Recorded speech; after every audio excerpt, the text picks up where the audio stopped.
people have to pay attention to what's going on in order to write something on that personal experience record. The value of it mostly is for you to pay attention enough to write something down.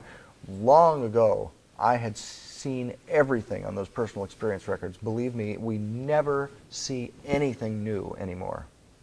Well, rare.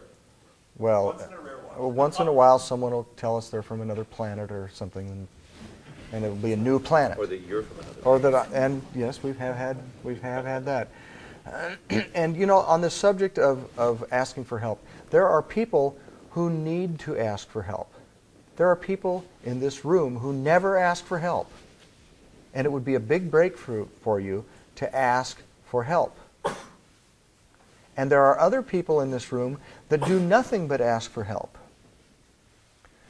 and don't rely on themselves. And it would be good for them to rely on themselves and not, with every decision, get somebody else's input to see if they're doing the right thing.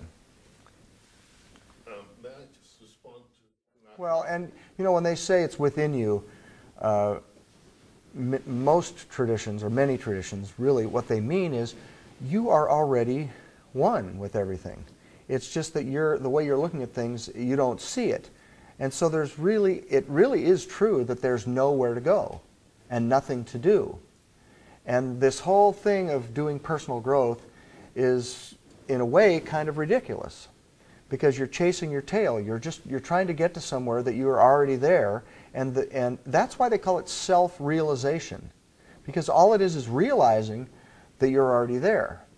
But there's, you know, people wend through all kinds of paths to hopefully get to that point. But you're already it, and what the getting there is really the dropping of all the stuff, all the beliefs, all the ways of looking at the world, all the ways of constructing your map of reality that are standing between you and, you know, really realizing who you are. Yeah, Mercy's absolutely right. This is a symptom of shoulding on yourself.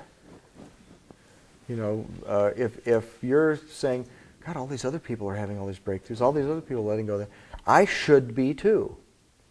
And there are a number of people in this room that every other word you use is should. And you don't even realize that's happening. And I was talking to someone last night that was telling me about a problem they were having. And, well, I should be doing this and I should be doing that. And I tried doing it, but it just sort of petered out. And I don't know, so I feel like I should be doing it. And so then I brought up this thing about, you know, do you realize how much you're saying should? And that if you were doing what you wanted to do and doing things because they were possible, not because they were something you should do, then everything would change. And then that person said, so, do you think I should? And but see, that's just how unconscious it is. People have been thinking this way their entire life. Somebody taught you to do what you should do. This is that good child handicap again. I would like for each of you to do things because they are possible, not because they're necessary or you think they're necessary. And if you can pay attention to your own language and notice when you use words, I have to, I need to, I should, I can't. When you use all those words that really limit you, as much as I hear some of you using them, and just pay attention to that. You don't have to try to change it even. Just notice it, because you won't be able to keep doing it if you can notice yourself, be conscious about doing that. But that's why someone would worry about what everybody else is going through, then I should be doing that too. Well, that's not true that you should be doing that. Well, it would be a great exercise for at least some of you, those of you who are really into this should thing, to make a list of all the things you should do that you've been going your whole life. Well, I should be in this profession. I should do this. I should be, whatever it is. all the list of the things that you just know you should do, and then examine them, whether you really should do them. And the ones that on that list that you really want to do, because they're really possible, and you want the outcome, then do them. And you can tell when you're doing the should thing. One of the symptoms of the should game is guilt. If you're feeling guilty a lot, or if you don't do something and you feel guilty, it's probably something you think you should do. And that's why you're feeling guilt. So to get out of the should game is great, because not only do you start doing what you want to do, but you get rid of all the guilt. You don't feel guilty. The only time guilt is really good is when you actually have done something that's harmful to somebody, and you recognize that, and you feel bad about it, which helps to motivate you to not do it again. But just because your mother told you that you should always take a gift when you go visiting, as Patty's mother told her, that doesn't mean that you really should do that, and it certainly doesn't mean that if you don't have a gift, you can't go, or if you don't have a gift, you should feel bad then while you're there. Unless she's visiting you. I would much rather hear you say, I had a bunch of people I wanted to call than I should call.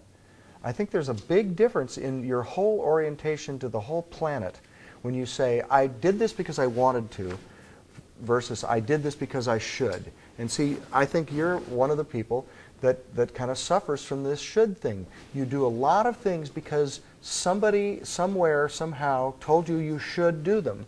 And then you either don't want to do them because they weren't really what you wanted to do, they were what you quote unquote should do. And so you either do them and it's miserable doing them because you're resisting doing them all the time, or you don't do them and then you feel guilty. And either way, you're creating some kind of misery for yourself.